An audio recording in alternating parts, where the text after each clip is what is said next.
parti pour l'étape du Grand National du Trot aujourd'hui sur l'hippodrome d'Argentan avec un départ au galop pour Deus Ex Machina, l'un des favoris de cette course, le favori du premier échelon qui disparaît, faute également aux 25 mètres du numéro 8, Bad Julery. On va retrouver en tête de course Cristal du Lupin où se trouve Bugsy Malone qui rendait 50 mètres. Il est parti correctement, il fait partie des derniers mais il est parti sur la bonne jambe alors qu'on va se diriger vers le premier tournant avec Firecracker, lui qui est parti très vite. Le favori, il est venu déjà en 5e position à l'extérieur. Ah oui, impressionnant Firecracker et Eric Raffin qui continue d'accélérer pour sortir dans quelques instants du premier tournant, mais devant Cristal du Lupin n'attend personne et durcit la course. By qui est en 2e position avec Fiable qui vient.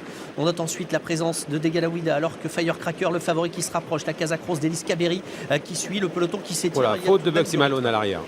Bugsy Malone qui a été remis néanmoins mais qui ferme la marche derrière. Étoile de Bruyère. Ouais, vous ne l'avez pas vu à l'image, il a fait 2 petites fautes. Bugsy Malone, il est à l'arrière du peloton alors que devant c'est toujours Cristal Lupin qui est en tête, mais voilà Firecracker qui est en train d'accélérer, le favori.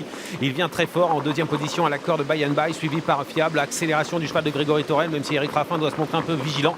Il est en train d'accélérer, il change parfois un petit peu de jambe, donc il faut être vigilant. Il va assez vite à cet instant du parcours, il cherche à prendre la tête, il va y parvenir dans le tournant. Il y a quand même du rythme depuis le départ et Firecracker va pouvoir prendre tête et corde, relayant ainsi Cristal du Lupin. Firecracker qui déroule en tête.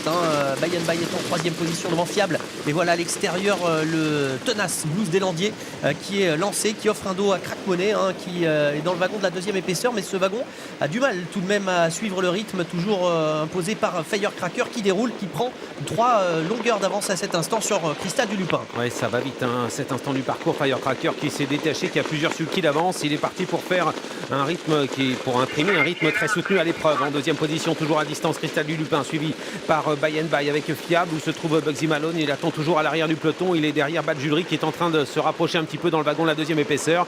On passe devant les tribunes, il reste un tour et Firecracker est toujours seul en tête. Et comme c'est plus beau jour en véritable rouleau compresseur qu'il est, Firecracker qui a toujours l'avantage, plusieurs longueurs sur Cristal du Lupin avec en 3e position By Fiable. Voilà B1 des Tirons maintenant qui va essayer de se rapprocher alors que Crack Money s'est repositionné côté corde derrière Elis Caberi où est Bugsy Malone. Et bien il va tenter néanmoins de revenir même s'il est assez loin maintenant. Et dans la ligne d'en face c'est toujours Firecracker qui a toujours ses 4 longueurs d'avance, mais derrière on tente de s'accrocher avec Cristal du Lupin. On s'attendait à une course vraiment très rythmée, bien c'est le cas ici avec l'avantage toujours pour Firecracker. En 2e position Cristal du Lupin. Est-ce qu'on va revenir de l'arrière? Crack Money pour le moment patiente. On voit également Bugsy Malone qui patiente mais qui commence à se décaler maintenant. Il passe à l'attaque à l'extérieur, direction le dernier tournant. Ça va peut-être être la course poursuite dans quelques instants entre Firecracker et à l'extérieur Bugsy Malone qui continue de se rapprocher. Allez, on est parti sous le soleil et désormais c'est un déluge pour aborder le tournant final. Eric Raffin s'est retourné avec Firecracker qui a toujours l'avantage, qui est en train de réaliser un numéro même si derrière Cristal du Lupin est revenu maintenant pratiquement à 2 longueurs. À l'extérieur B1 des Tirons,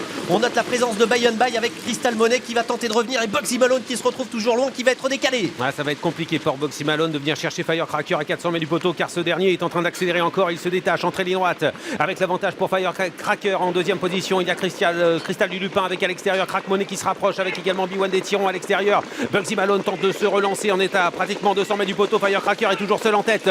B1 des Tirons va venir lutter pour la 2e place avec Crack Money à l'extérieur qui finit bien avec à l'accord de Cristal du Lupin qui se relance. Cristal du Lupin qui va venir menacer Firecracker à 100 mètres du poteau avec toujours Firecracker qui est en tête et Cristal du Lupin à l'accord qui finit bien, mais Firecracker va finalement réussir à s'imposer. La 2e place pour le numéro 5 Cristal du Lupin, la 3e pour Crack Money, la 4e pour le numéro 10 B1 des Tirons et c'est le numéro 16 Bugsy Malone qui termine à la 5e place.